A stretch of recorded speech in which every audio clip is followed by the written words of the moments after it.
Sonora FM.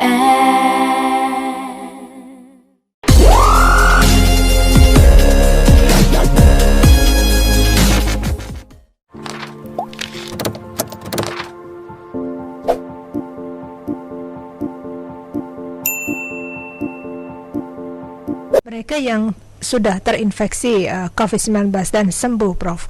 Ini kan masih ada stigma dari masyarakat untuk boleh dikatakan dalam stigma negatif seperti itu. Menurut Prof sendiri seperti apa sih, Prof, mereka yang sudah sembuh seperti itu? Apakah tetap harus didukung dan sebagainya?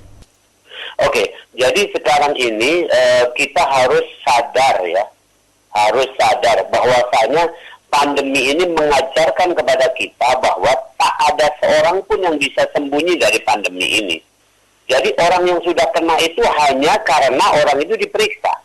Mungkin kalau kita diperiksa semua, bisa jadi mayoritas kita sudah kena, kan gitu.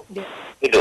Nah, jadi artinya tak perlu lagi ada stigma, tak perlu lagi ada pengucilan, tak perlu lagi. Saya pernah dengar juga beberapa waktu yang lalu misalnya ini mau dikuburkan di tempat pekuburan biasa. Ya silakan saja, kan kalau sudah melalui proses protokol pemulasaran jenazah berarti sudah lolos dong, kan kira-kira begitu. Tidak ada masalah, sama sekali tidak ada masalah. Dan ke depan 2021 ini kita tetap akan menghadapi kasus pandemi ini.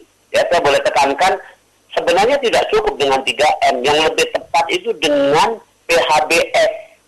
PHBS saya perlu tekankan tuh, yaitu pola hidup bersih dan sehat. Maksudnya gini, contoh-contoh mudahnya. Nah, kalau kita ngantuk, itu ya tidur, bukan ngopi, gitu kan. Nah, kalau ngopi terus sambil begadang di kafe-kafe pula, ya sangat mungkin itu. Orang ngantuk itu imunitasnya menunjukkan sudah alert. Artinya ada peringatan, harus rehat nih, harus istirahat nih. Kalau dipaksakan terus ngopi, kelihatannya semangat, tapi itu resiko rawan untuk kena infeksi. Itu misalnya contoh begitu. Itu karena pola hidup tidak bersih dan sehat. Jadi kalau cuma sekedar, mohon maaf ya, orang yang imunitasnya rendah juga bisa cuci tangan, bisa pakai masker, bisa dia jaga jarak, tapi tetap saja dia resiko. Yang benar kalau dia bisa PHBS, insya Allah dia tidak akan resiko untuk terkena penyakit apapun. Itu yang penting ditekankan ke depan. Prof, ini kan semakin meningkat, Prof, penderita infeksi daripada COVID-19. Kita masih menjumpai banyak masyarakat yang boleh dikatakan berkerumun dan sebagainya, Prof, ya. Untuk ke depan, sebaiknya apalagi yang harus dilakukan selain PHBS tadi, Prof, untuk masyarakat, Prof? Oke, baik. Jadi sekarang ini juga mengajarkan kepada kita harus tambah cerdas ya. Maksudnya tambah cerdas begini. Setiap orang, apalagi ini menjelang akhir tahun ya, biasanya kita membuat resolusi ya. Kalau sekarang saya bilang jangan resolusi lah kira-kira, nanti terlalu rumit lah ya. Nah, buat pilihan aja deh. Pilihan. Tolong, ini yang harus dilakukan buat pilihan.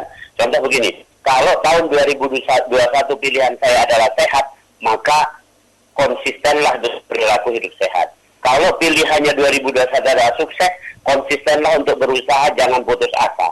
Kira-kira begitu. Nah, itu pilihan itu. Nah, apa yang harus dilakukan misalnya tadi secara praktis? Ya, jadi kalau kita sudah punya pilihan gitu, maka jelas kita hanya akan mendatangi, mohon maaf, apakah itu kerumunan, apakah itu perkumpulan, atau apa itu hanya apabila kita punya kepentingan. Jadi, mohon maaf, pakai bahasa mudanya, tahun 2021 jangan ada iseng-iseng. Iseng-iseng dah, ikut ngumpul-ngumpul, nggak ada iseng. Sekarang setiap pertemuan, setiap apa yang kita hadiri adalah ada tujuannya, sesuai dengan pilihan kita tadi. Itu harapan saya, simpel kan, jadi bisa. Prof, ini apakah terjadi peningkatan penderita kasus COVID-19 khususnya di Sumatera Selatan, dan bagaimana dengan ketersediaan rumah sakit atau tempat yang harus boleh dikatakan tempat pasien yang dirawat di rumah sakit, Prof? Oke, baik, saya perlu meluruskan ya, ada beberapa hal yang kadang-kadang berita itu jadi simpang siur karena sumbernya kadang-kadang cuma dicomot ya, ambil satu-satu dari rumah sakit aja tertentu. Pastinya keseluruhan di Sumatera Selatan ada 53 rumah sakit yang dijadikan rujukan untuk perawatan pasien COVID. Saya dapat laporannya kemarin per jam 11 kemarin, jadi 29 Desember jam 11 itu rata-rata tingkat hunian rumah sakit itu kira-kira separuhnya 50%. Jadi kalau ada kabar bahwa itu penuh itu tidak tepat. Jadi saya luruskan. Yang kedua, sekarang ini memang kelihatannya huniannya sampai 50%. Biasanya di angka sekitar 30 ya, 20-30%. Ini sekarang mencapai 50, memang ada peningkatan. Ternyata peningkatan ini dipicu oleh adanya kasus yang ringan tapi tidak bisa isolasi mandiri. Jadi dia harus isolasi di rumah sakit. Nih. Oke.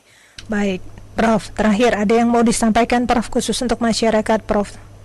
Oke, baik. Untuk masyarakat sekarang intinya begini, apapun yang datang instruksi atau informasi dari pemerintah nanti ikuti saja, dan kita-kita yang misalnya level tertentu seperti saya yang di ahlinya dan sebagainya berkecimpung di Satgas, tentu akan mengingatkan pemerintah untuk melakukan tindakan yang sangat hati-hati.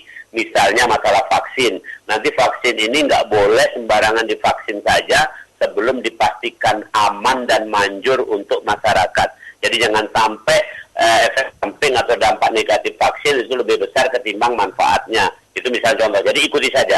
Yang kedua, ketika pemerintah mengatakan misalnya jangan banyak keluar dari daerahnya, ya sudah kita ikuti sedapat mungkin. Kita jangan punya rencana misalnya akhir tahun ini mau liburan ke Jawa kemana, enggak usah. Tetaplah di sini. Kalau mau liburan di pantai silakan ke Sungsang, kalau mau liburan di gunung silakan ke Pagaralan, misalnya begitu kan. Pokoknya tetap dalam daerah ini saja. Nah itu saran kedua. Yang ketiga, tadi tetaplah kasus COVID ini sudah merenggut korban, termasuk kematian sudah cukup banyak. Artinya gini, kalau kita mau betul-betul fokus cukup satu pada pencegahan. Mencegah tadi dengan ABS, pola hidup bersih dan sehat, dan menjaga imunitas. Kapan dua itu bisa dilaksanakan, insya Allah kita nggak kena COVID. Semangat, saya boleh kasih salam untuk semua pendengar Nora tercinta, bahwasanya 1 tahun ini saya terjun, ya, saya betul-betul merawat pasien, saya berkecimpung di bidang COVID ini. Alhamdulillah sampai hari ini tetap dalam kondisi fit, sehat, dan negatif, tidak ada COVID yang mengenai ke saya. Artinya saya menjaga imunitas dan saya melakukan pola hidup bersih dan sehat. Prof, satu lagi terkait dengan vaksin, apakah sudah tiba di Sumatera Selatan, Prof, untuk vaksin? Belum. Belum ya. Baik. Jadi belum, tapi kita sudah menyiapkan sistem dan menyiapkan tempat, dan sekarang sedang dilakukan kredensial. Artinya gini, nanti vaksin COVID ini tidak sembarangan seperti vaksin lainnya. Mohon maaf, vaksin yang lainnya misalnya di praktek-praktek dokter biasa bisa, di posyandu bahkan bisa. Kalau ini hanya di tempat nanti pelayanan kesehatan, puskesmas, rumah sakit yang ditunjuk, yang lulus kredensial, lulus kelayakan untuk memberi vaksin ini. Yang mendapatkan vaksin siapa, Prof? Yang mendapatkan vaksin boleh saya ringkaskan saja, jadi nggak usah terlalu cemas. Ini kebijakan di Indonesia, nggak usah melihat di luar negeri.